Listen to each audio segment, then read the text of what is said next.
ಕನ್ನಡದ ಆರ್ಟಿಸ್ಟ್ಗಳಿಗೆ ತೆಲುಗುನಲ್ಲಿ ತುಂಬ ಡಿಮ್ಯಾಂಡ್ ಏನಕ್ಕಿದೆ ನಿಮ್ಗೆ ಅನಿಸ್ದಂಗೆ? ನಮ್ನ ಯಾರೂ ನಂಬಿಲ್ಲ, ಯಾರೂ ದುಡ್ಡು ಕೊಡಲಿಲ್ಲ ನಮಗೆ. 1000 ರೂಪಾಯಿನೂ ಕೊಡಲಿಲ್ಲ, 500 ರೂಪಾಯಿನೂ ಕೊಡಲಿಲ್ಲ. ಎಲ್ಲ ಹೀರೋಗಳ ಮನೆ ಹತ್ರನೂ ಹೋಗಿದ್ದು, ನಮಗೆಲ್ಲೂ ರೆಸ್ಪಾನ್ಸು ಸಿಗಲಿಲ್ಲ. ಮೂರು ಸಲ ಹೋಗಿದ್ದು. ಬಟ್ ಧ್ರುವಣ್ಣ ಅವ್ರ ಮನೆ ಹತ್ರ ಹೋದಾಗ ಅವ್ರ ತಂದೆಯವರು ಇದ್ದರು. ಅವರು ನಾವು ವಾಪಸ್ ಬರ್ತಿದ್ವಿ, ಅಣ್ಣ ಧ್ರುವಣ್ಣ ಇಲ್ಲ ಅಂದ್ಬಿಟ್ಟು. ಅವ್ರ ತಂದೆಯವರೇ ಇರಪ್ಪ ಹೋಗ್ಬೇಡ್ರಿ, ನಾನೇ ಕಾಲ್ ಮಾಡ್ತೀನಿ ಅಂದ್ಬಿಟ್ಟು ನಮ್ಮ ಮುಂದೆನೇ ಕಾಲ್ ಮಾಡಿ ಕೇಳಿದ್ರು. ಧ್ರುವಣ್ಣ ಅದಕ್ಕೆ ಬರ್ತೀನಿ, ಒಂದು 10 ನಿಮಿಷ ಅಲ್ಲೇ ಇರಿಸಿ ಅಂತ ಹೇಳಿದರು. ಆ್ಯಕ್ಚುಲಿ ಒಂದು ಹೇಳ್ತೀನಿ, ನಾನು ಇದುವರೆಗೂ ಸಿನಿಮಾ ಒಂದು ಕ್ಲಿಪ್ಪು ನೋಡಿಲ್ಲ. ಹಾಯ್, ಎಲ್ರಿಗೂ ನಮಸ್ಕಾರ. ನಾನು ಮನು ಆ್ಯಂಡ್ ವೆಲ್ಕಮ್ ಟು ಖಡಕ್ ಸಿನಿಮಾ. ಇವತ್ತು ನನ್ನ ಜೊತೆ ನನ್ನ ಶೋ ಅಲ್ಲಿ ತರ್ಕ ಸಿನಿಮಾ ತಂಡ ಇದೆ. Welcome to the show. Welcome to the show. ಎಲ್ರಿಗೂ ನಮಸ್ಕಾರ. ಸೊ ಸುಮಾರು ವರ್ಷಗಳ ಹಿಂದೆ ಶಂಕರ್ ನಾಗ್ ಅವರ ಒಂದು ಸಿನಿಮಾ ಬಂದಿತ್ತು, ಕಲ್ಟ್ ಕ್ಲಾಸಿಕ್ ಆಗಿ ಉಳ್ಕೊಂಡಿದೆ, ತರ್ಕ ಅಂತ. ಅದೇ ಸಿನಿಮಾದ ಟೈಟಲ್ ಇಟ್ಕೊಂಡು ಈ ತಂಡ ಒಂದು ಹೊಸ ಸಿನಿಮಾನ ರಚನೆ ಮಾಡಿದ್ದಾರೆ. ಆ್ಯಂಡ್ ಈ ಸಿನಿಮಾ ಅತಿ ಶೀಘ್ರದಲ್ಲಿ ಅಂದರೆ ಫೆಬ್ರವರಿ 28ನೇ ತಾರೀಕು ರಿಲೀಸ್ ಆಗೋದಕ್ಕೆ ರೆಡಿಯಾಗಿದೆ. ಸಿನಿಮಾದ ನಿರ್ದೇಶಕರನ್ನು ಕೇಳೋಣ. ಸರ್, ತರ್ಕ ಒಂದು ಕಲ್ಟ್ ಕ್ಲಾಸಿಕ್ ಆಗಿತ್ತು. ಸೊ ಈಗ ಅದೇ ಒಂದು ಸಿನಿಮಾ ಟೈಟಲ್ ಇಡ್ತೀರಾ ಅಂದರೆ ಜವಾಬ್ದಾರಿ ಅಷ್ಟೇ ಜಾಸ್ತಿ ಇರುತ್ತೆ. ಇಲ್ಲಾಂದರೆ ಬಿಕಾಸ್ ಜಸ್ಟಿಸ್ ಮಾಡಲಿಲ್ಲ ಅಂದರೆ ಅದಕ್ಕೆ ತುಂಬ ತಪ್ಪಾಗ್ಬಿಡುತ್ತೆ. ಸೊ ಈ ಟೈಟಲ್ ಇಡಬೇಕಾದ್ರೆ ನಿಮ್ಗೇನು ಅನಿಸಿತ್ತು ಥಾಟು? ಆ್ಯಂಡ್ ತರ್ಕ ಅಂತ ಬಂದ ತಕ್ಷಣ ಆ ಕಲ್ಟ್ ಕ್ಲಾಸಿಕ್ ಟೈಟಲ್ನ ಯೂಸ್ ಮಾಡಬೇಕು ಅಂತ ನಿಮ್ಗೆ ಅನಿಸಿದ್ದು ಯಾಕೆ? ಸರ್, ಮೊದಲನೇದಾಗಿ ತರ್ಕ ಅಂತ ನಮಗೆ ಈ ಟೈಟಲ್ ನಾವು ಇಡಬೇಕು ಅಂತ ಅಂದ್ಕೊಂಡಿದ್ವಿ. ಬಟ್ ಅದು ಭಯಪಟ್ಟಿದ್ವಿ. ಈ ಥರ ಲೆಜೆಂಡರಿ ಡೈರೆಕ್ಟರ್, ಲೆಜೆಂಡರಿ ಆ್ಯಕ್ಟರ್ಗಳು ಮಾಡಿರೋದು ಯಾಕೆ ಇಡಬೇಕು, ಜನ ಅದನ್ನೇ ಏನಾದ್ರು ರಾಂಗಾಗಿ ತೊಗೊಂಬಿಡ್ತಾರ ಅಂತ. ಬಟ್ ಇವರು ತುಂಬ ಹಿಂಸೆ ಕೊಟ್ಟು ಇಲ್ಲ ಇದೇ ಇಡೋಣ, ಇದೇ ಆ್ಯಪ್ಟ್ ಆಗಿದೆ ಅಂತ ಹೇಳಿದ್ರು. ಫೈನಲ್ ನಮ್ಮ ಸಿನಿಮಾಲಿ ಒಂದು ಟ್ವಿಸ್ಟ್ ಬರುತ್ತೆ ಸರ್. ಆ ಟ್ವಿಸ್ಟಿಗೆ ತರ್ಕ ಅನ್ನೋ ಟೈಟಲ್ಲು ಕರೆಕ್ಟಾಗಿ ಮ್ಯಾಚ್ ಆಗುತ್ತೆ ಅಂತ ಅಂದ್ಕೊಂಡು ನಾವು ತರ್ಕ ಅಂತ ಟೈಟಲ್ ಇಟ್ಟು. ಸೊ ಈ ಸಿನಿಮಾದ ಟೀಸರ್ ನೋಡಬೇಕಾದ್ರೆ ನಾನು ಇನ್ನೊಂದು ಅಬ್ಸರ್ವ್ ಮಾಡಿದೆ, ಅಂದರೆ ತುಂಬ ಜನ ಕ್ರೌಡ್ ಫಂಡ್ ಮಾಡಿದ್ದಾರೆ ಈ ಸಿನಿಮಾನ ಅಂತ. ಕ್ರೌಡ್ ಫಂಡ್ ಮಾಡಿರೋದು ಓಕೆ, ಬಟ್ ಆ ಸ್ಲೈಡ್ ಬರ್ತಾನೆ ಇತ್ತು, ಅಂದರೆ ತುಂಬ ಜನ ಕಾಣಿಸ್ತಾ ಇದ್ರು ಅಲ್ಲಿ. ಸೊ ಈ ಪ್ರೋಸೆಸ್ ಹೆಂಗೆ? ಆ್ಯಂಡ್ ಕ್ರೌಡ್ ಫಂಡ್ ಅಫ್ಕೋರ್ಸ್ ನಾವು ಲೂಸಾ ಟೈಮಿಂದ ನೋಡ್ಕೊಂಬಂದಿದ್ವಿ. ಬಟ್ ಸಕ್ಸಸ್ಫುಲ್ ಕ್ರೌಡ್ ಫಂಡ್ ಆಗಿರೋ ತುಂಬ ಕಮ್ಮಿ ಸಿನಿಮಾಗಳು. ಈ ಸಿನಿಮಾ ಕ್ರೌಡ್ ಫಂಡ್ ಮಾಡಬೇಕಾದ್ರೆ ನೀವು ಆ ಪ್ರೋಸೆಸ್ಸಲ್ಲಿ ನೋಡಿದಂತಹ ಚಾಲೆಂಜಸ್ ಏನು? ಆ್ಯಂಡ್ ಫೈನಲಿ ಎಲ್ಲರ ಕೈಲೂ ಅಂದರೆ ಕ್ರೌಡ್ ಫಂಡ್ ಮಾಡಿಸಿ ಸಿನಿಮಾನ ಸಕ್ಸಸ್ಫುಲ್ ಕಂಪ್ಲೀಟ್ ಮಾಡಬೇಕು ಅಂದರೆ ಈ ಪ್ರೋಸೆಸ್ ಎಷ್ಟು ದಿನ ತೊಗೊಳ್ತು? ಸೊ ಮೇಯ್ನ್ ಈ ಕ್ರೌಡ್ ಫಂಡಿಂಗು ಮಾಡಬೇಕು ಅಂತ ಐಡಿಯಾ ಬಂದಿದ್ದು ಅಂಜನ್ ಅವ್ರಿಗೆ. ನಮಗೆ ಶೂಟಿಂಗೆಲ್ಲ ಕಂಪ್ಲೀಟ್ ಆಗಿತ್ತು. ಪೋಸ್ಟ್ ಪ್ರೊಡಕ್ಷನ್ಗೆ ನಮಗೆ 10ರಿಂದ 11 ಲಕ್ಷ ದುಡ್ಡು ಬೇಕಾಗಿತ್ತು. ಸರ್ ಏನು ಮಾಡೋದ, ತುಂಬ ಜನ ಇನ್ವೆಸ್ಟರ್ಗಳ ಹತ್ರನೂ ಹೋಗಿದ್ದೋ, ಎಲ್ಲ ವಿಚಾರಿಸ್ದೋ, ಆಗಲಿಲ್ಲ. ಸರಿ ಇನ್ನೇನು ಕೊನೆಗೆ ಮಾಡಿದಾಗ ಅವರೇ ಐಡಿಯಾ ಬಂದಿದ್ದದು. ಸರಿ ಆ ಐಡಿಯಾ ಬಂತು. ನಮ್ಮ ಫ್ರೆಂಡ್ ಸರ್ಕಲಲ್ಲಿ 1000 ಜನದಿಂದ 1000 ರೂಪಾಯಿ ಅಂದರೆ 10 ಲಕ್ಷ ಆಗುತ್ತೆ. ಫಸ್ಟು ನಮ್ಮ ಫ್ರೆಂಡ್ ಸರ್ಕಲಲ್ಲಿ, ಫ್ಯಾಮಿಲಿಗಳಲ್ಲಿ, ರಿಲೇಟಿವ್ಸಲ್ಲಿ ತೊಗೊಳ್ಳೋಣ ಅಂತ ಪ್ಲ್ಯಾನ್ ಮಾಡಿದೆ. ಯಾಕಂದರೆ ಒಬ್ಬೊಬ್ಬರ ಕಡೆಯಿಂದ 200 ಜನ ಹಾಕ್ಬಿಟ್ರೆ ಆಗೋಗುತ್ತೆ ದುಡ್ಡದು. ಅಲ್ಲಿ ನಮ್ಮನ್ನ ಯಾರೂ ನಂಬಿಲ್ಲ, ಯಾರೂ ದುಡ್ಡು ಕೊಡಲಿಲ್ಲ ನಮಗೆ. 1000 ರೂಪಾಯಿನೂ ಕೊಡಲಿಲ್ಲ, 500 ರೂಪಾಯಿನೂ ಕೊಡಲಿಲ್ಲ. ಕೊನೆಗೆ ಹೀಗೆ ಒಂದು ಏರಿಯಾದ ಇಂಡಸ್ಟ್ರಿಯಲ್ ಏರಿಯಾಗೆ ಹೋದಾಗ ಅವ್ರಿಗೆ ಅದೂ ಐಡಿಯಾ ಅವ್ರಿಗೆ ಬಂದಿದ್ದು. ಹೋಗೋಣ ಬನ್ನಿರಿ, ನೋಡೋಣ, ಟ್ರೈ ಮಾಡೋಣ, ಇದೊಂದು ಟ್ರೈ ಮಾಡೋಣ, ಕಳ್ಕೊಳ್ಳೋದೇನಿಲ್ಲ ಅಂತಂದರು. ಸರಿ ಅಲ್ಲಿ ಹೋದಾಗ ಅಲ್ಲಿ ಫಸ್ಟ್ ದಿನ ಒಂದು ಸ್ವಲ್ಪ ಸ್ಲೋ ಇತ್ತು. ಆಮೇಲೆ 2ನೇ ದಿವಸದಿಂದ ಹಂಗೆ ಪಿಕಪ್ ಆಗ್ತಾ 8 ತಿಂಗಳಾಯಿತು ಸರ್ ಈ ಪ್ರೊಸೆಸಿಂಗ್ ಟೋಟಲ್ಲು. ಎಲ್ಲ ಅವರಿಂದನೇ ಆಗಿದ್ದು ಕ್ರೌಡ್ ಫಂಡಿಂಗ್ ಅಂತ ಏನಿಲ್ಲ, ಎಲ್ಲ ಟೀಮ್ ವರ್ಕ್ ಸರ್.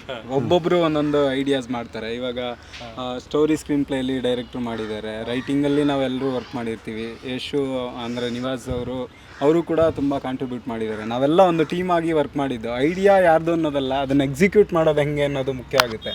ಎಕ್ಸಿಕ್ಯೂಟ್ ಮಾಡೋದಕ್ಕೆ ಟೀಮ್ ಕೂಡ ಅದೇ ಥರ ಸಪೋರ್ಟ್ ಕೊಡಬೇಕಾಗುತ್ತೆ. ಎಲ್ಲರೂ ಜೊತೆಲಿ ನಿಂತ್ಕೊಂಡು ಕೊನೆ ತನಕ ಬಿಡದೆ ಸಿನಿಮಾನ ಕಂಪ್ಲೀಟ್ ಮಾಡಿದ್ದೀವಿ. ಅದಕ್ಕೆ ಜನಗಳ ಸಪೋರ್ಟು ತುಂಬ ಚೆನ್ನಾಗಿ ಸಿಕ್ತು. ನಾವು ಹೋದಾಗ ಕೆಲವರು ಅಂದರೆ ನಮ್ಮ ಸ್ನೇಹಿತರ ಹತ್ರ ಬಂತಲ್ಲ ರೆಸ್ಪಾನ್ಸ್, ಆ ಥರ ಬರಲಿಲ್ಲ ಜನಗಳ ಹತ್ರ. ಜನಗಳು ಹೋಗ್ತಿದ್ದಂಗೆ ಮೊದಲನೇವರೇ ಒಂದು ಇಂಡಸ್ಟ್ರಿಗೆ ಹೋದ್ವಿ, ಅವರು ಇಷ್ಟು ಕಷ್ಟಪಡ್ತಿದ್ದೀರಾ ಅಂದ್ಬಿಟ್ಟು 1000 ಬರಲಿಲ್ಲ, 2000 ರೂಪಾಯಿ ಬರೆದ್ರು. ಅಲ್ಲಿಂದ ಒಳ್ಳೆ ಆರಂಭ ಆಯಿತು. ಆಮೇಲೆ ಇದರಲ್ಲಿ ಒಂದು ಮೇಯ್ನಾಗಿ ಹೇಳ್ಬೇಕಂದ್ರೆ ನನ್ನ ಫ್ರೆಂಡ್ ಒಬ್ಬರು ರಶ್ಮಿ ಅಂತ ಇದ್ದಾರೆ. ಅವರು ನಮ್ಮ ಸಿನಿಮಾ ಟೈಮಲ್ಲಿ ಇನ್ನೂ ಶೂಟಿಂಗ್ ಶುರುವಾಗಿರಲಿಲ್ಲ. ಅವ್ರ ಕಡೆ ಅವ್ರು ಅವಾಗ ತಾನೇ ಹೊಸದಾಗಿ ಮನೆ ಕಟ್ಟಿದ್ರು. ಅವರು ಫೈನಾನ್ಷಿಯಲಿ ಸ್ವಲ್ಪ ಸ್ಟ್ರಗಲಲ್ಲೇ ಇದ್ದರು. ಹಾಗಾಗಿ ನಾನು ಇನ್ವೆಸ್ಟ್ ಮಾಡೋದಕ್ಕಾಗಲ್ಲ, ಬಟ್ ಇದನ್ನು ನಮ್ಮ ಮನೇನ ನಿಮಗೆ ಶೂಟಿಂಗಿಗೆ ಬೇಕಾದರೆ ಬಳಸ್ಕೊಳ್ಳಿ ಅಂದರು. ನಾವು ಪೂರ್ತಿ ಸಿನಿಮಾ ಅಲ್ಲೇ ಶೂಟ್ ಮಾಡಿರೋದು. ಮನೆ ಅಂದರೆ ಹೀರೋ ಮನೆ ಪೂರ್ತಿ ಅದೇ ಮನೆಯಲ್ಲಿ. ಅವ್ರಿಗೂ ಕೂಡ ಥ್ಯಾಂಕ್ಸ್. ಸಿನಿಮಾ ಅಂದರೆ ಕ್ರೌಡ್ ಫಂಡೆಡ್ ಆಗಿ ಸಿನಿಮಾನ ಕಂಪ್ಲೀಟ್ ಮಾಡಿದ್ರಿ. ಬಟ್ ಕಂಪ್ಲೀಟ್ ಆದಮೇಲೆ ಕ್ರೌಡ್ ಫಂಡ್ ಮಾಡೋರಿಗೆಲ್ಲ ಒಂದು ಸಿನಿಮಾ ತೋರಿಸಿದ್ರೆ, ಕ್ರೌಡ್ ಫಂಡಿಂಗ್ ಮಾಡಿದವ್ರಿಗೆ ತಿರ್ಗಾ ನಾವು ರಿಲೀಸಿಗೆ ಮತ್ತೆ ದುಡ್ಡು ಬೇಕಿತ್ತು ನಮಗೆ. ಕ್ರೌಡ್ ಫಂಡಿಂಗಲ್ಲಿ ನಾವು ಪೋಸ್ಟ್ ಪ್ರೊಡಕ್ಷನ್ ಮಾಡಿಬಿಟ್ವಿ, ಬಟ್ ರಿಲೀಸ್ಗೆ ಮತ್ತು ಪ್ರಮೋಷನ್ಸ್ಗೆ ದುಡ್ಡು ಬೇಕು, ನಿಮಗೂ ಗೊತ್ತಿರುತ್ತೆ. ಸೊ ಅದಕ್ಕೆ ನಾವೇನು ಮಾಡಿದ್ವಿ, ಮತ್ತೆ ಎಲ್ಲರಿಗೂ ಶೋಸ್ ಹಾಕ್ಸ್ತಾ ಇದ್ವಿ. ಸಿನಿಮಾ ಫುಲ್ ಕಂಪ್ಲೀಟ್ ಆಗಿತ್ತಲ್ಲ, ಕ್ರೌಡ್ ಫಂಡಿಂಗ್ ಮಾಡಿರೋರಲ್ಲೇ ಯಾರು ಜಾಸ್ತಿ ಕೊಟ್ಟಿರ್ತಾರಲ್ಲ, ಇವಾಗ 5,000 10,000 ಕೊಟ್ಟಿರೋರಿಗೆ ಕರೆಸಿ ತಿರ್ಗಾ ಶೋಸ್ ಹಾಕ್ಸಿದ್ವಿ. ಆಮೇಲೆ ನಮ್ಗೆ ಗೊತ್ತಿರೋರ್ಗು ಎಲ್ಲ ಕರೆಸಿ ಶೋಸ್ ಹಾಕ್ಸಿದ್ವಿ. ಅದರಲ್ಲೇ ನಮಗೆ ಪವನ್ ಕುಮಾರ್ ಅನ್ನೋರು ಸಿಕ್ಕಿ ಅವರೇ ರಿಲೀಸ್ಗೆಲ್ಲ ಸಪೋರ್ಟ್ ಮಾಡೋಕೆ ಒಪ್ಕೊಂಡ್ರು. ಅದಾದಮೇಲೆ ವೆಂಕಟ್ರಾಮ್ ಅಂತ ಈ ಥರ ಒಂದು 10 ಜನ ನಮಗೆ ಸಿಕ್ಕಿದ್ರು ತಿರ್ಗಾ ರಿಲೀಸ್ಗೆ ಮತ್ತು ಪ್ರಮೋಷನ್ಗೆ ಸಿನಿಮಾ ನೋಡಿ. ಅಂದರೆ ಸಿನಿಮಾಗೆ ಇನ್ವೆಸ್ಟ್ ಮಾಡ್ಬೇಕಾದ್ರೆ ಅವ್ರಿಗಿದ್ದಿದ್ದ ಒಂದು ಚಾಲೆಂಜಸ್ ಇರುತ್ತೆ ಗೊತ್ತಾ, ಅಂದರೆ ಏನು ಮಾಡ್ತಾರೋ ಏನೋ ಅಂತಾರ. ಸಿನಿಮಾ ನೋಡಿದಾಗ ಅವ್ರ ಅಭಿಪ್ರಾಯ ತುಂಬ ಚೆನ್ನಾಗಿ ಬಂತು. ಅವರೆಲ್ಲ ಸರ್ ಯಾರೂ ದುಡ್ಡುಗೋಸ್ಕರ ವಾಪಸ್ ನಮ್ಗೆ ದುಡ್ಡು ಬರುತ್ತೆ ಸಿನಿಮಾ ಮಾಡಬೇಕು ಅಂತ ಯಾರೂ ಮಾಡಿಲ್ಲ. ಎಲ್ಲರೂ ಹುಡುಗರು ಏನೋ ಕಷ್ಟಪಡ್ತಾ ಇದ್ದಾರೆ, ಬಿಸಿಲಲ್ಲೆಲ್ಲ ಅಲ್ಕೊಂಡು ಬಂದಿದ್ದಾರೆ, ಕೊಡೋಣ 1,000 ರೂಪಾಯಿಂದ ನಮಗೇನು ಹೋಗಲ್ಲ ಅಂತ ಕೊಟ್ಟಿದ್ರು. ಬಟ್ ಸಿನಿಮಾ ನೋಡಾದ್ಮೇಲೆ ಅವ್ರಿಗೆಲ್ಲ ಇಂಪ್ರೆಸ್ ಆಗಿ ತಿರ್ಗಾ ರಿಲೀಸ್ಗೆ ಮತ್ತು ಪ್ರಮೋಷನ್ಗೆ ಮತ್ತೆ ಇನ್ವೆಸ್ಟ್ ಮಾಡಿದ್ರು.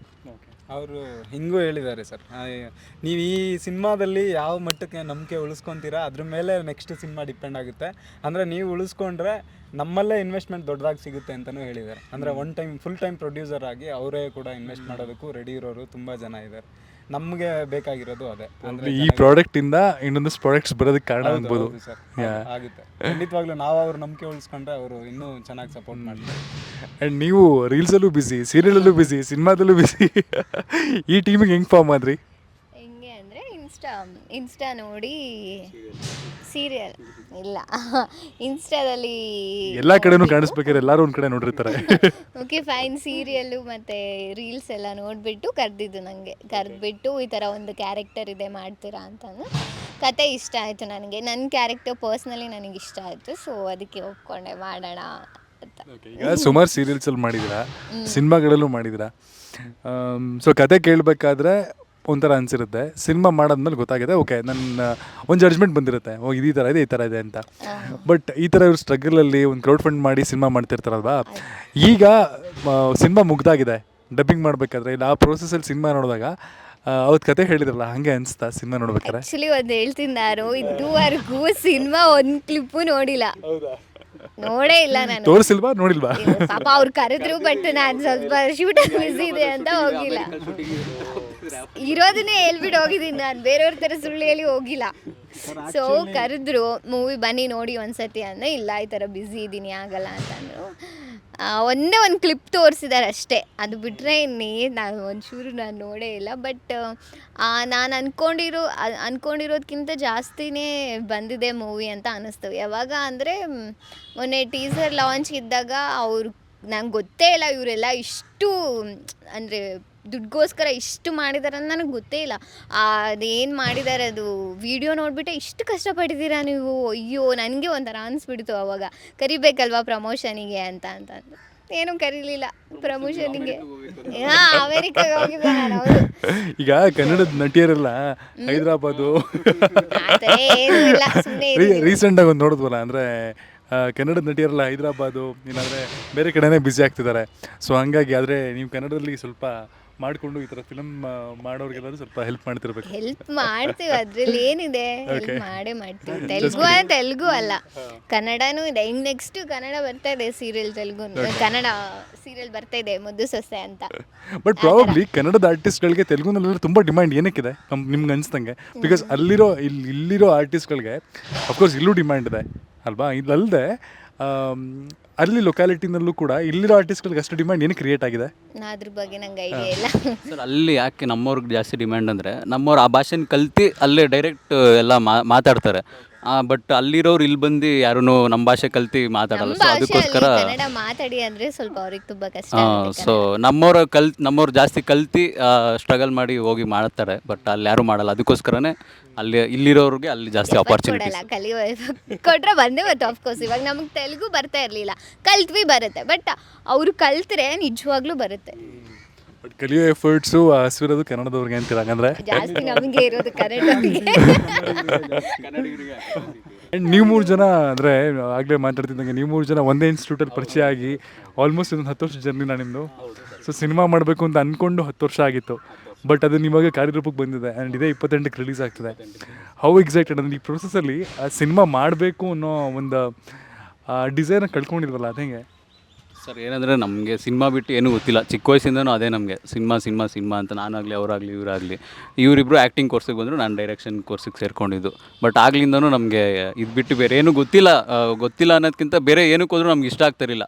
ಸೀರಿಯಲ್ಗೆ ಹೋಗಿ ವರ್ಕ್ ಮಾಡೋಕ್ಕೆ ಹೋದ್ವಿ, ಒಂದೇ ದಿವಸ ಬಂದ್ಬಿಟ್ವಿ, ಅದು ಸೆಟ್ ಆಗಲ್ಲ ನಮಗೆ ಸೀರಿಯಲ್ದು ಅಂತ ಅಂದ್ಬಿಟ್ಟು ಮಾಡಿದ್ರೆ ಸಿನಿಮಾನೇ ಮಾಡಬೇಕು ಅಂತ ಅಂದ್ಬಿಟ್ಟು. ಮೊದಲೇ ಹೇಳಬೇಕಾಗಿತ್ತು, ಆ್ಯಕ್ಷನ್ ಪ್ರಿನ್ಸ್ ಧ್ರುವ ಸರ್ಜಾ ಅವ್ರಿಗೆ ನಮ್ಮ ತಂಡದ ಕಡೆಯಿಂದ ಹೃದಯಪೂರ್ವಕ Thank you so ಕೃತಜ್ಞತೆ much, sir. ತಿಳಿಸ್ತೀವಿ.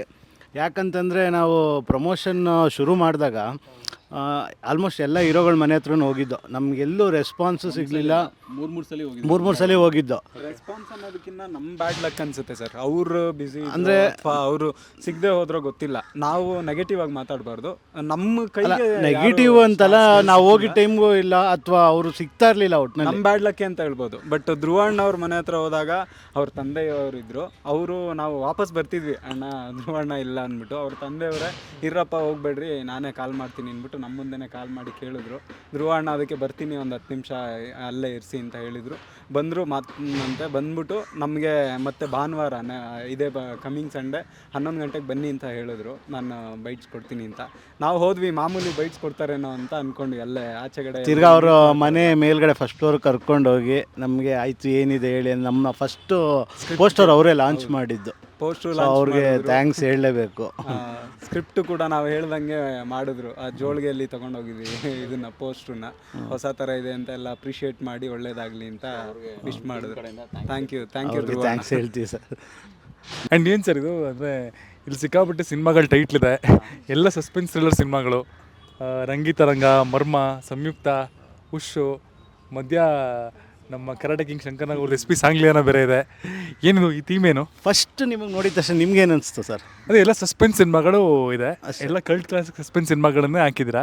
ಸೊ ಈ ಸಿನಿಮಾಗೂ ಸಂಬಂಧಪಟ್ಟಂಗೆ ಅದರಲ್ಲಿದೆ ಅಂತ ಅನಿಸ್ತು. ಇಲ್ಲ ಸರ್, ಏನಂದರೆ ನಮ್ಮದು ಮೇಯ್ನ್ ಆಗಿ ಸಸ್ಪೆನ್ಸ್ ಥ್ರಿಲ್ಲರ್ ಅಲ್ವಾ. ಸೊ ಎಲ್ಲರೂ ಇವಾಗ ಪೋಸ್ಟರ್ಸ್ ಏನು ಮಾಡಿಸ್ತಾರೆ ಅಂದರೆ ಅವರು ಆರ್ಟಿಸ್ಟ್ಗಳು ಕ್ಲೀನಿಗೆ ಕಾಣೋ ಥರ ಮಾಡಿಸ್ಕೊತಾರೆ. ನಮಗೂ ಎಲ್ಲರೂ ಅದೇ ಇದು ಮಾಡಿದ್ದು, ಈ ಥರ ಮಾಡ್ರೆ ಯಾರೂ ನೋಡಲ್ಲ, ಈ ಥರ ಮಾಡ್ರೆ ಯಾರೂ ನೋಡಲ್ಲ ಅಂತ. ಬಟ್ ನಾವೇನಂದರೆ ಕಾನ್ಸೆಪ್ಟ್ ಪೋಸ್ಟರ್ ಥರ ಮಾಡೋಣ, ಸುಮ್ಮನೆ ಇವಾಗೆಲ್ಲ ಹೊಸಬ್ರಾಗಿರೋದ್ರಿಂದ ಸುಮ್ಮನೆ ಅದನ್ನ ಹಾಕಿದ್ರೆ ಯಾರು ನೋಡಲ್ಲ, ಏನಾದರೂ ಇರಬೇಕು ಪೋಸ್ಟಲ್ಲಿ ಅಂತ ಅಂದ್ಬಿಟ್ಟು ಎಲ್ಲ ಸಸ್ಪೆನ್ಸ್ ಥ್ರಿಲ್ಲರ್ಸ್ ಯಾವ್ದು ಇದುವರೆಗೂ ಹಿಟ್ಟಾಗಿದೆ ಕನ್ನಡದಲ್ಲಿ ಅದನ್ನೆಲ್ಲ ಇಟ್ಕೊಂಡೆ ಒಂದು ಮಾಡೋಣ ಅಂತ ಅಂದ್ಬಿಟ್ಟು ಮಾಡಿದ್ದು. ಎಲ್ಲ ಕಲ್ಟ್ ಕ್ಲಾಸಿಕ್ ಫಿಲಮ್ಗಳ ಜೊತೆಗೆ ನಮ್ಮ ಸಿನಿಮಾಲು ಆ ಥರ ಒಂದು ಟ್ವಿಸ್ಟ್ ಇದೆ. ಈ ಸಿನಿಮಾಲೆಲ್ಲ ಏನಂದರೆ ಎಂಡಿಂಗಲ್ಲಿ ಒಂದು ಟ್ವಿಸ್ಟ್ ಇರುತ್ತೆ, ಅದು ವರ್ಕ್ ಆಗುತ್ತೆ. ನಮ್ಮ ಸಿನಿಮಾಲು ಆ ಟ್ವಿಸ್ಟ್ ವರ್ಕ್ ಆಗುತ್ತೆ ಅಂತ ಅಂದ್ಬಿಟ್ಟು ಮಾಡಿದ್ವಿ. ಅದೇ ಟೀಸರ್ ನೋಡಿದೆ, ಅದರಲ್ಲೂ ಕೂಡ ಸಸ್ಪೆನ್ಸ್ ಥ್ರಿಲ್ಲರ್ನ ಪೂರ್ತಿ ಕ್ಯಾರಿ ಮಾಡಿದ್ದಾರೆ. ಅದ್ರ ಸುತ್ತ ಏನಾಗುತ್ತೆ ಅನ್ನೋದ್ರಿಂದ ಇನ್ಸಿಡೆಂಟ್ ಇದೆ ಸರ್. ಏನಂದರೆ ಇದು ಇನ್ಸಿಡೆಂಟ್ಸ್ ಅಂದರೆ ಈಗ ಪ್ರೆಸೆಂಟ್ ಇಂಡಿಯಾದಲ್ಲಿ ಏನೇನು ನಡೀತದೆ ಆ ಇನ್ಸಿಡೆಂಟ್ಸ್ನೆಲ್ಲ ಇದು ಫಿಲಮಲ್ಲಿ ಅಳವಡಿಸ್ಕೊಂಡಿದ್ವಿ. ಅಂದರೆ ಒಂದು ಇನ್ಸಿಡೆಂಟ್ಗಳಲ್ಲ, ತುಂಬ ಇನ್ಸಿಡೆಂಟ್ಗಳನ್ನ. ಆಮೇಲೆ ಇದು ದುಬೈಯಲ್ಲಿ ನಡೆದಿರೋಂಥ ಒರಿಜಿನಲ್ ಸ್ಟೋರಿನ ಟ್ರೂ ಇನ್ಸಿಡೆಂಟ್ ದುಬೈಯಲ್ಲಿ ನಡೆದಿರೋದು ಇದು. ಅದನ್ನೇ ನಾವು ಕನ್ನಡೀಕರಣ ಮಾಡ್ಕೊಂಡಿದ್ದೀವಿ. ಆ್ಯಂಡ್ ಇಲ್ಲಿ ಪುನೀತ್ ಮಾನವ ಸ್ಟೋರಿ ಟೆಲ್ಲಿಂಗ್ ಅಂತ. ಹೌದು. ಅದು ಪುನೀತ್ ಮಾನವ ಇಟ್ಟರು ಹೆಸರು, ನೀವು ಇಟ್ಕೊಂಡ್ರ ಹೆಸರಾ? ಇಲ್ಲ ಸರ್, ಮಾನವ ಅಂತ ನಾನೇ ಇಟ್ಕೊಂಡಿದ್ದು. ಅಂದರೆ ಜಾತಿ, ಎಲ್ಲರ ಜಾತಿ ಹೆಸರು, ಧರ್ಮದ ಹೆಸರು ಇಟ್ಕೊಂತಾರೆ. ಅದು ಜಾತಿ ಧರ್ಮ ಅದು ಬೇಡ, ಮಾನವ ಜಾತಿ ಅಂತ ಅಂದ್ಬಿಟ್ಟು ನಾನೇ ಇಟ್ಕೊಂಡಿದ್ದು. ಓಕೆ. ಆ್ಯಂಡ್ ಈಗ ಹೊಸಬ್ರು ಸಿನಿಮಾ ಅಂತಂದರೆ ಆ್ಯಕ್ಚುಲಿ ಸಿನಿಮಾ ಮಾಡೋದು ಈಸಿ, ಸಿನಿಮಾ ರಿಲೀಸ್ ಮಾಡೋದು ಕಷ್ಟ. ನೀವು ಸಿನಿಮಾ ಮಾಡೋದ್ರಿಂದನೂ ಕಷ್ಟ ನೋಡಿದ್ರಾ, ಪ್ರೊಡ್ಯೂಸರ್ ತರೋದ್ರಿಂದನೂ ಕಷ್ಟ ನೋಡಿದ್ರಾ. ರಿಲೀಸ್ಗೆ ಅಂತ ಬಂದಾಗ ಏನಾಗ್ತದೆ, ಪ್ರತಿ ವಾರ ಒಂದು 10 ಸಿನಿಮಾ ರಿಲೀಸ್ ಆಗ್ತದೆ. ಅದ್ರ ಮಧ್ಯ ನಮ್ಮ ಸಿನಿಮಾ ಬರುತ್ತೆ ಅಂತಂದ್ರೂ ಅಲ್ಲಿ ಅದನ್ನು ಉಳಿಸ್ಕೊಳ್ಳೋದಕ್ಕೆ ಪ್ರಾಬಬ್ಲಿ ಆ ಮೊದಲನೇ ವೀಕೆಂಡ್ ತುಂಬಾ ಇಂಪಾರ್ಟೆಂಟ್ ಆಗುತ್ತೆ. ಸೊ ಈ ಚಾಲೆಂಜಸ್ ನಿಮ್ಗೆ ಗೊತ್ತಿತ್ತಲ್ವಾ? ಆದ್ರೂ ಈಗ ಪ್ರತಿ ವಾರ 10 ಸಿನಿಮಾ ಬರಬೇಕಾದ್ರೆ ಈಗ ಬರ್ತಿದ್ದೀರಲ್ಲ, ಸೊ ಅಲ್ಲಿ ಫೇಸ್ ಮಾಡ್ತಿರೋ ಚಾಲೆಂಜ್ ಏನು? ನೀವು ಪ್ರೊಸೆಸ್ಸಲ್ಲಿ ಅಂದರೆ ಇದನ್ನು ಉಳಿಸ್ಕೊಳ್ಳೋದಕ್ಕೆ ಅಥವಾ ಈ ಸಿನಿಮಾ ಹೆಚ್ಚಿನ ಜನಕ್ಕೆ ರೀಚ್ ಮಾಡಿಸೋದಕ್ಕೆ ಏನು ಪ್ಲ್ಯಾನ್ ಮಾಡ್ಕೊಂಡಿದ್ದೀರಾ ಸರ್? ಇಲ್ಲಿ ತನಕ ನಾವು ಪ್ರಾಮಾಣಿಕವಾಗಿ ಎಲ್ಲದರಲ್ಲೂ ಎಫರ್ಟ್ಸ್ ಹಾಕ್ಕೊಂಡು ಬಂದಿದ್ದೀವಿ. ಸ್ಟಾರ್ಟಿಂಗ್ ಹಂತದಿಂದ ಹಿಡಿದು ಕೊನೆಯ ಹಂತದ ತನಕನೂ ಪ್ರಾಮಾಣಿಕವಾಗಿ ಎಫರ್ಟ್ಸ್ ಹಾಕಿದ್ದೀವಿ.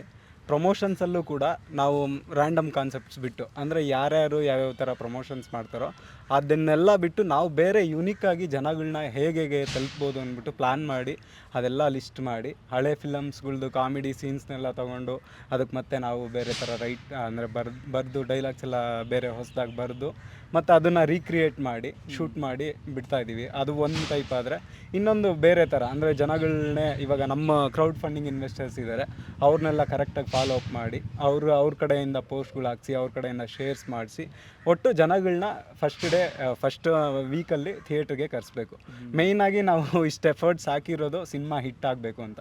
ಹಿಟ್ಟಾದ್ರೇ ನಾವು ಇಷ್ಟು ಎಫರ್ಟ್ಸ್ ಹಾಕಿರೋದಕ್ಕೆ ನಮಗೆ ನೆಕ್ಸ್ಟು ಮತ್ತೆ ಇನ್ನೊಂದು ಸಿನಿಮಾ ಮಾಡೋದಕ್ಕೆ ಸ್ಟೇಜ್ ಸಿಗುತ್ತೆ. ಹಾಗಾಗಿ ಇದು ಚಾಲೆಂಜ್ ಅನ್ನೋದಕ್ಕಿಂತ ನಾವು ಇದನ್ನು ಎಂಜಾಯ್ ಮಾಡ್ತಾ ಇದ್ದೀವಿ ಸರ್. ಆ್ಯಂಡ್ ಪ್ರತಿ ಸಿನಿಮಾನು ಒಬ್ಬ ಆರ್ಟಿಸ್ಟಾಗಿ ಮಾಡಬೇಕಾದ್ರೆ ಒಂದು 100 ಕಾರಣ ಇರುತ್ತೆ ಈ ಸಿನಿಮಾ ಒಪ್ಕೊಳ್ಳೋದಕ್ಕೆ ಅಂತ. ಸೊ ಈ ಸಿನಿಮಾದಲ್ಲಿ ಒಂದು 3 ಟಾಪ್ ಕಾರಣ ಇದೆ, ಇದಕ್ಕೋಸ್ಕರ ನಾನು ಈ ಸಿನಿಮಾ ಮಾಡಿದೆ ಅಂದರೆ ಅದು ಯಾವುದು?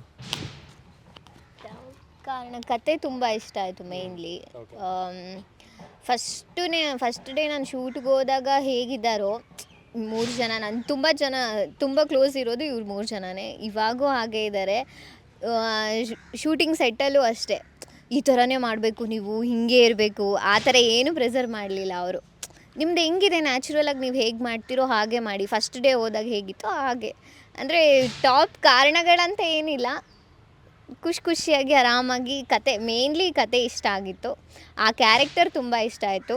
ಸೊ ಅದಕ್ಕೆ ಮಾಡಿದ್ದು. ಒಂದು ಚಾಲೆಂಜಿಂಗ್ ಅಂತಲೂ ಅನ್ನಿಸ್ತು ನನಗೆ. ಸೊ ಅದಕ್ಕೆ ನಾನು ಒಪ್ಕೊಂಡಿದ್ದು ಫಸ್ಟ್, ಅದೇ ಕಾರಣ.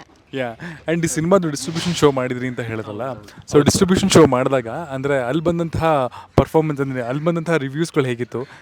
ಅಂದರೆ ತುಂಬ ಚೆನ್ನಾಗಿತ್ತು ಸರ್. ಮೇಯ್ನ್ ಏನಂದರೆ ಎಲ್ಲ ಸಿನಿಮಾ ಎಲ್ಲ ನೋಡಾದ್ಮೇಲೆ ಇವ್ರಿಗೆ ಜಾಸ್ತಿ ಫ್ಯಾನ್ಸ್ ಆಗಿಬಿಟ್ಟಿದ್ದಾರೆ.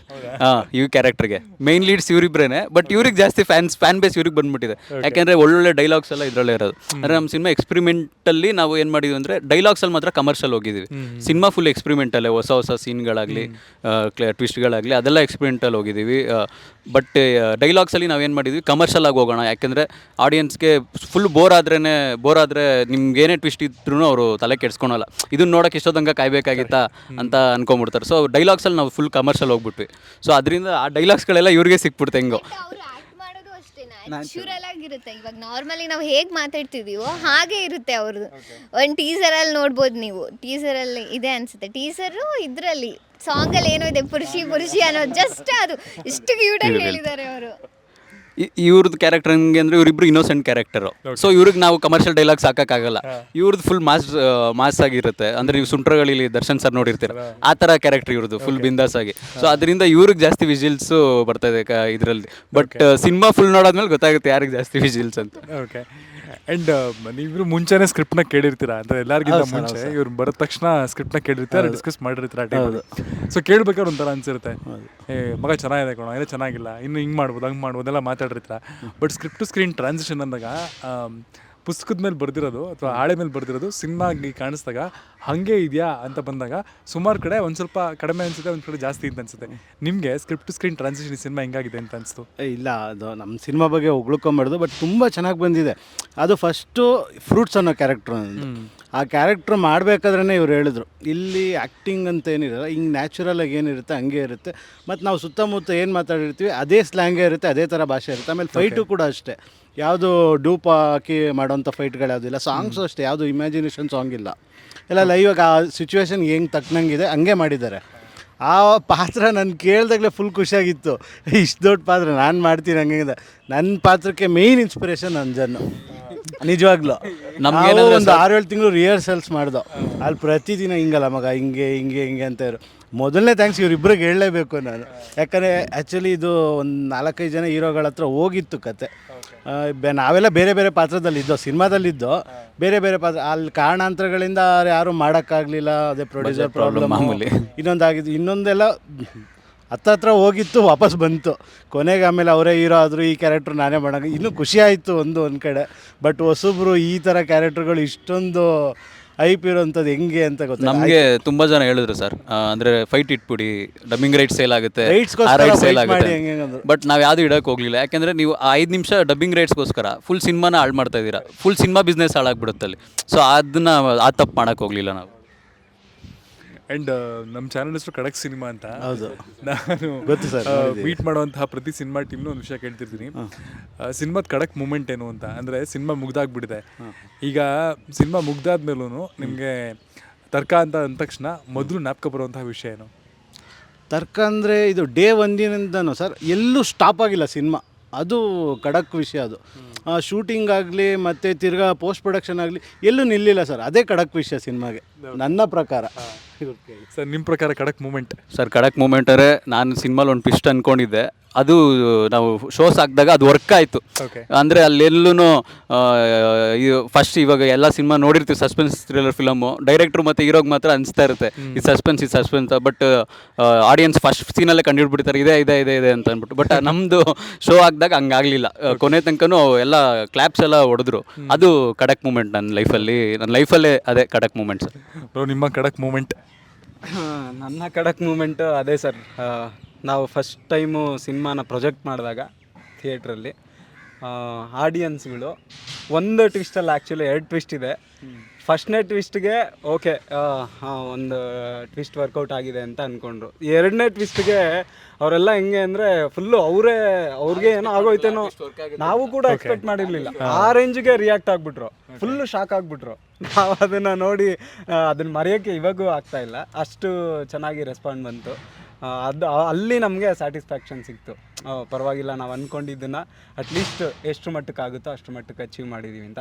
ನಾ ಹೇಳ್ತಿರೋದೇನೆಂದರೆ ಹೊಸಬ್ರು ತುಂಬ ಆ ರೇಂಜಿಗೆ ಮಾಡಿಬಿಟ್ಟಿದ್ದೀವಿ, ಈ ರೇಂಜಿಗೆ ಮಾಡಿಬಿಟ್ಟಿದ್ದೀವಿ ಆ ಥರ ಎಲ್ಲ ಹೇಳೋದಿಲ್ಲ ಸರ್.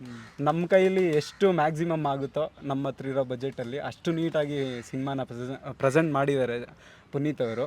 ನ್ಯಾಯ ಒದಗಿಸಿದ್ದಾರೆ, ಡೇ ಆ್ಯಂಡ್ ನೈಟ್ ಕೆಲಸ ಮಾಡಿದ್ದಾರೆ ಅವರು, ಡೈರೆಕ್ಟ್ರು, ನಾವು ಆ್ಯಕ್ಟರ್ಸ್ ಆಗಿ. ಇವರು ಕೂಡ ತುಂಬ ಸಪೋರ್ಟಿವ್ ಆಗಿ ಇದ್ದರು. ಪ್ರತಿಮಾ ಅವರು, ಎಲ್ಲ ಆರ್ಟಿಸ್ಟ್ಗಳು ಸರ್, ಎಕ್ಸ್ಪೀರಿಯನ್ಸ್ ಆರ್ಟಿಸ್ಟ್ ಆಗಿರೋರು ಕೂಡ ಕೊನೆ ತನಕ ಬೆಳಗಿನ ಜಾವ 6 ಗಂಟೆ ತನಕ ಕೆಲಸ ಮಾಡಿ ಯಾವುದೇ ಸ್ಟ್ರೆಸ್ ಇದ್ದರೂ ಕೂಡ ತೋರಿಸ್ಕೊಳ್ದೆ ನಮಗೆ ಸಪೋರ್ಟಿವ್ ಆಗಿದ್ದರು. ಅಷ್ಟೇ ಸರ್, ಇನ್ನೇನು ಕಡಕ್ ಮೂಮೆಂಟ್ ಸರ್, ಅದೇ ಕಡಕ್ ಮೂಮೆಂಟ್. ಪ್ರತಿಮಾ ನಿಮ್ಮ ಕಡಕ್ ಮೂಮೆಂಟ್? ಖಡಕ್ ಮೂಮೆಂಟ್ ನಂಗೆ ಇವ್ರ ಮೂವಿನೇ ತೋರಿಸಿಲ್ಲ. ಅದೇ ಖಡಕ್ ಮೂಮೆಂಟ್. ಹೌದು, ಇವ್ರ ಜೊತೆ ಎಂಜಾಯ್ ಮಾಡಿದ್ರೆ ನಂಗೆ ಖಡಕ್ ಮೂಮೆಂಟ್. ಏನೇನ್ ತರಲೆ ಮಾಡಿದ್ದಾರೆ ಗೊತ್ತಾ ಇವರು, ಅಯ್ಯೋ ದೇವ್ರೆ. ಕಣ್ಣಿಗೆ ಒಂದ್ಸಲ ಹೊಡೆದಿದ್ದಾರೆ, ಕತ್ತಿಗೆ ಒಂದ್ಸಲ ಹೊಡೆದಿದ್ದಾರೆ, ಅದೇ ಕಡಕ್ ಮೂಮೆಂಟ್. ಫಿಲಮ್ ಅಲ್ಲಿ ಹೀರೋ ಹೀರೋಯಿನ್ ಕಣ್ಣು ಹೊಡಿಯೋದು ನೋಡಿದೀವಿ, ಕಲ್ಲಲ್ಲಿ ಹೊಡಿಯೋದು ನೋಡಿರಲಿಲ್ಲ. ಅವಾಗಿನೇ ಹೇಳ್ತಾ ಇದ್ದಾರೆ ಸಸ್ಪೆನ್ಸು.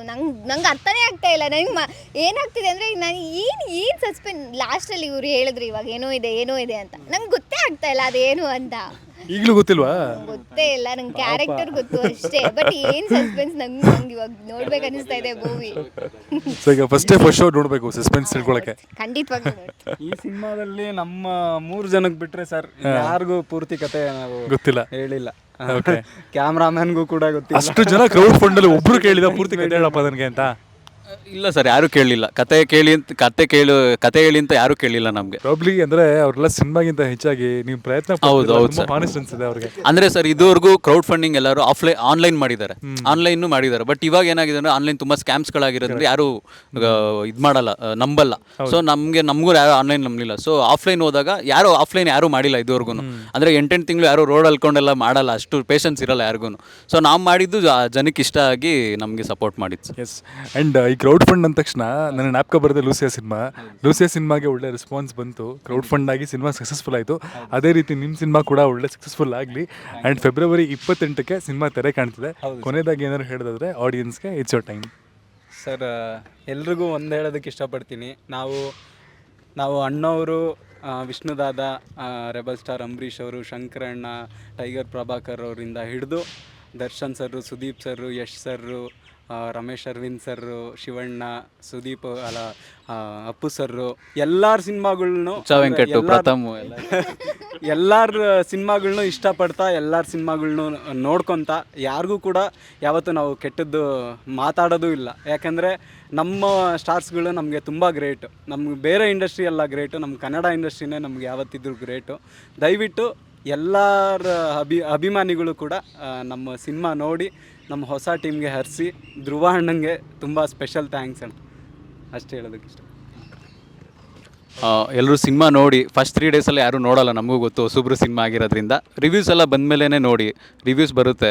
ಏನು ನಿಮಗೆ ಫಸ್ಟ್ ಡೇನೇ ಬಂದ್ಬಿಡುತ್ತೆ ರಿವ್ಯೂಸ್ ಆದಮೇಲೆ ಇಷ್ಟ ಆದ್ರೇ ನೋಡಿರಿ. ಆಮೇಲೆ ಫಸ್ಟ್ 3 ಡೇಸಲ್ಲಿ ಇವಾಗ ಏನಾಗಿದೆ ಅಂದರೆ ಫಸ್ಟ್ 3 ಡೇಸಲ್ಲಿ 1000 ಜನನೂ ನೋಡ್ತಿಲ್ಲ ಹೊಸಬ್ರು ಸಿನಿಮಾ.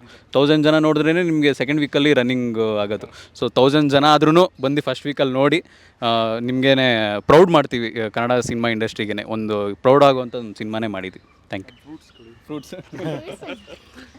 ಇದೇ 28ನೇ ತಾರೀಕು ನಮ್ಮ ತರ್ಕ ಸಿನಿಮಾ ತಮಿಳ್ನಾಡಲ್ಲಿ, ಆಂಧ್ರದಲ್ಲಿ, ಕೇರಳದಲ್ಲಿ, ಮುಂಬೈಯಲ್ಲಿ ಇಲ್ಲೆಲ್ಲೂ ಆಗ್ತಾ ಇಲ್ಲ. ಸದ್ಯಕ್ಕೆ ಕರ್ನಾಟಕದಲ್ಲಿ ಮಾತ್ರ ಆಗ್ತಾ ಇದೆ. ನಾನ್ ಪ್ಯಾನ್ ಇಂಡಿಯನು. ಮತ್ತು 28ನೇ ತಾರೀಕು ರಿಲೀಸ್ ಆಗ್ತಾ ಇರೋ ಎಲ್ಲ ಕನ್ನಡ ಸಿನಿಮಾಗೂ ಒಳ್ಳೇದಾಗಲಿ. ಮೊದಲು ನಮ್ಮಿಂದನೇ ಒಳ್ಳೇದಾಗಲಿ ಅಂತೇಳಿ. ಜೈ ತರ್ಕ. Thank you. ಹೈದರಾಬಾದ್ ಹೋಗೋಕ್ಕಿಂತ ಮುಂಚೆ ನೀವು ಹೇಳ್ಬಿಟ್ಟು ಹೋಗ್ಬಿಡಿ. ಆ್ಯಕ್ಚುಲಿ ಹೋಗ್ಬೇಕು. ಸೊ ಫೆಬ್ 28 ಮೂವಿ ರಿಲೀಸ್ ಆಗ್ತಾ ಇದೆ, ತರ್ಕ ಮೂವಿ. ಎಲ್ಲರೂ ಥಿಯೇಟ್ರಿಗೆ ಬಂದು ನೋಡಿ, ಹೊಸ ಪ್ರತಿಭೆಗಳಿಗೆ ಬೆಳೆಸಿ ಅಂತ ಕೇಳ್ಕೊತೀವಿ. Thank you all. ಅಂದರೆ ಎಲ್ಲರಿಗೂ ತುಂಬ ಒಳ್ಳೆಯದಾಗಲಿ. Thank you. ನಿಮ್ಮ ಚಾನಲ್ಗೂ ಕೂಡ ಒಳ್ಳೇದಾಗಲಿ. Thank you sir. ಎಲ್ಲರಿಗೂ ಒಳ್ಳೇದಾಗಲಿ ಸರ್. ನಿಮಗೂ thank you sir. Thank you.